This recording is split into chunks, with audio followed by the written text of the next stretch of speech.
Can you believe this? There's a place where the sun can set and then show up again. Not a magic trick, not a camera effect, and definitely not some made-up story for fun.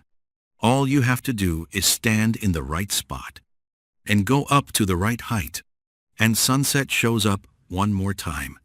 It's one of those moments that makes you realize, at Burj Khalifa, things that feel familiar, light, wind, time, can suddenly feel completely different. Burj Khalifa is in downtown Dubai, UAE, right next to Dubai Mall and the man-made lake where Dubai Fountain is. The tower stands over 2,700 feet tall, and it was built in about 6 years, from 2004 to 2010. To create this massive structure, they used about 11.65 million cubic feet of concrete and 55,000 tons of steel for the main structural framework. But Burj Khalifa isn't famous just because it's tall. It's famous because of how they solved the problem.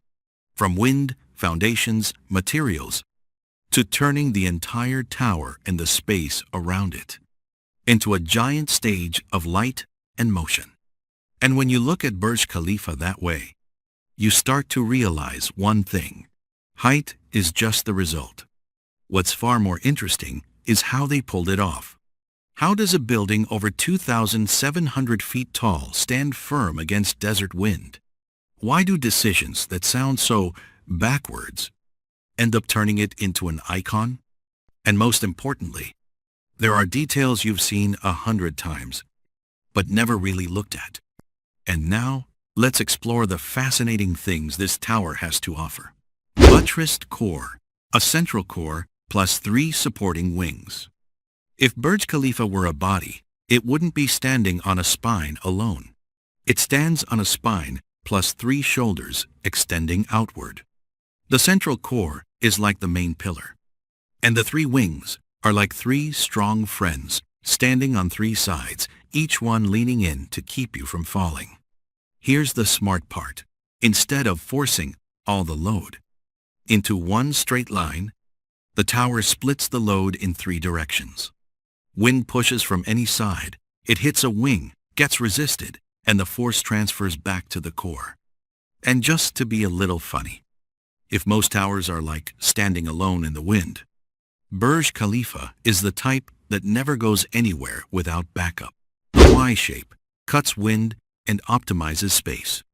From above, Burj Khalifa looks like a giant Y. And that Y isn't just there to look fancy.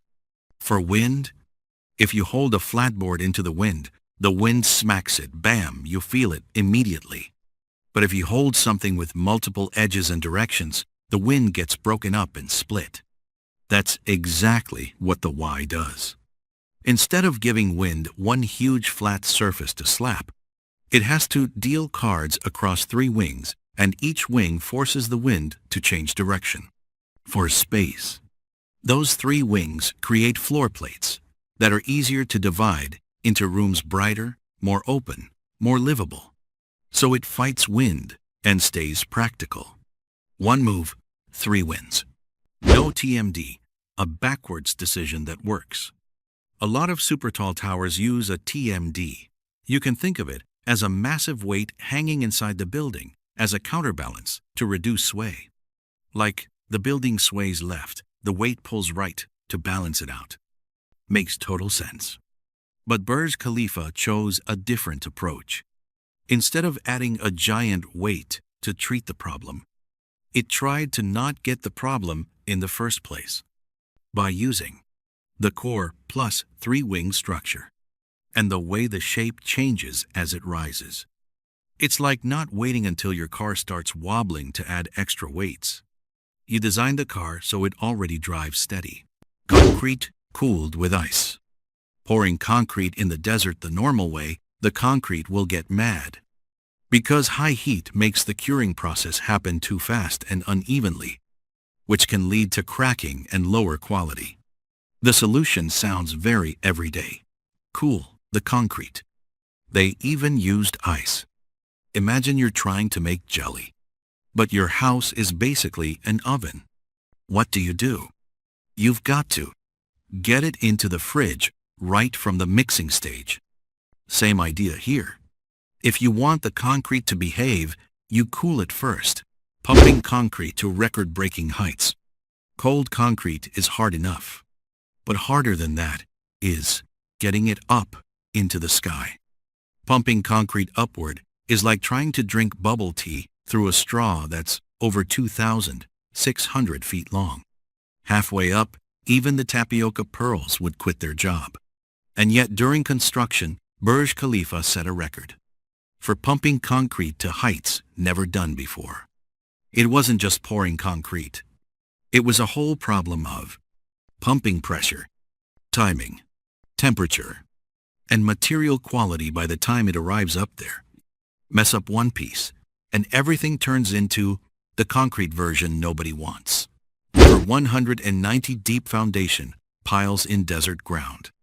A building over 2,700 feet tall sitting on sand sounds a little risky. Burj Khalifa didn't sit on the desert. It anchors into the desert. Over 190 foundation piles were drilled deep into the ground, like an octopus gripping the ocean floor, holding on with a whole lot of arms, not just one leg. That spreads the tower's massive load, stabilizes it, and drives it deep down, instead of overloading the surface ground, a shape that changes with height to confuse the wind. This is a detail I love because it feels like a brain game. Burj Khalifa doesn't keep the exact same shape from bottom to top. As it rises, the floors step back and shift ever so slightly. To the naked eye, it's just a tower. But to the wind, it's like you're trying to shove someone, and they keep dodging half a step. Wind wants a steady rhythm to build up sway. Sorry, no rhythm. Just when it starts to catch the beat, the shape changes again. And when wind can't create resonance, the building stays a whole lot calmer. The spire, almost no practical function. This part is a little brutal, but it's true. The very top of Burj Khalifa is barely used for living or working. It's like a crown. You don't wear a crown to store things. You wear a crown so everyone knows you're the king. The spire is what pushes the building to that headline number the world can't ignore. Jokingly, the top doesn't make life more convenient, but it definitely helped Dubai get famous faster. Islamic architecture and the hymenocallis flower, the roots are still there. Even with its international character, Burj Khalifa didn't try to forget who it is. The overall form of the tower draws inspiration from Islamic architecture and the hymenocallis flower, a flower with symmetrical, outward-reaching petals. If you look closely, the tower's three wings resemble petals opening. It's like someone wearing a modern suit, but still carrying one traditional piece, to quietly remind you, no matter how far I go, I still know where I came from. Fireworks that don't explode, a visual trick on a building-sized scale. Every New Year's, millions of people look up at Burj Khalifa and say, "Wow, those fireworks are insane." But the truth is, the most mind-blowing part isn't real fireworks. The entire facade is a massive LED frontage. Not just a few billboard panels stitched together, but a lighting system programmed precisely foot by foot in height. Explosion effects, streaks, spreads, all of it is built with light. No smoke, no bangs, no debris falling on anyone's head. And yet, your brain still gets fooled beautifully. Like watching a 3D movie. You know it's fake, but your hands still flinch. Burj Khalifa doesn't need to explode. It just needs to be tall enough and bright enough. Sunset twice, when height bends your experience of time. This detail sounds like a story, but it's serious physics. The higher you stand, the farther your horizon reaches. So if you watch the sun set from a lower level, then quickly go up to a higher observation deck. you'll see the sun set one more time. Not because the sun comes back, but because you just stole a few extra minutes of light. It's like standing on a hill. It's already dark at the bottom, but up top, it's still bright. Burj Khalifa just does that on a over 2,700 feet scale. The fountain at the base, a supporting stage that's anything but small. Right below Burj Khalifa is Dubai Fountain. A fountain that, on its own, would be enough to become a city landmark. Its water jets can shoot up to about 500 feet, about the height of a 50-story building.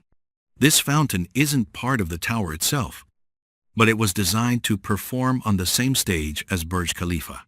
Up high, light, LEDs, form. Down low, water, music, movement. Like a concert.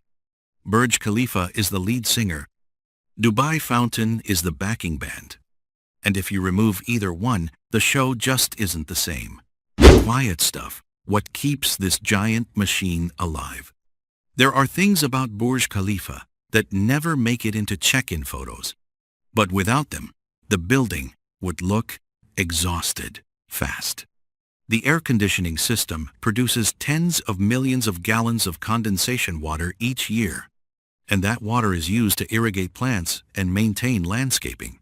The temperature between the base and the top can differ by nearly 30 degrees Fahrenheit. In other words, in the same building, you might need a jacket up high, while it's still hot down below. And to clean the entire glass exterior of Burj Khalifa, maintenance crews can take months for a full cycle. Not glamorous details, but they're exactly what makes Burj Khalifa not just tall, but actually operable every day. The most famous part is the least used. The top shows up in every photo, every poster, every promo video. But the irony is, it's the part that serves daily life the least. No apartments, no offices, no ordinary routines. It's like a championship trophy. You don't use it to eat dinner. You put it in the highest spot so everyone can see it. Built to break records, not because people needed it. Let's be honest for a second. Humans don't truly need a building that tall to live, work, or function day to day. But humans do need a milestone. Burj Khalifa wasn't built because of a space shortage, but because no one had gone that high before. It's like climbing Everest. No one needs to live up there. But when someone reaches it, the whole world watches. Burj Khalifa isn't just a tall building. It is a way of playing with the wind. A visual trick built with light. A place where sunset can appear more than once. And proof that humans sometimes build not just to use, but to be remembered. The more you learn, the more you realize. Burj Khalifa isn't telling a story about height. It's telling a story about ambition, choices, and the trade-offs behind them. Out of everything you just heard, which detail surprised you the most? Sunset twice? Fireworks without explosions? Or the fact that the most famous top is barely used? And if you've ever been to Burj Khalifa, or know another fascinating detail that people rarely mention, please share it in the comments so everyone can see this tower from even more angles. If you like how we tell stories about famous structures, not just how tall it is, but why it made the whole world look up, then subscribe so you don't miss the next episodes. Because out there are still so many structures where, once you know the story behind them, you'll never look at them the same way again.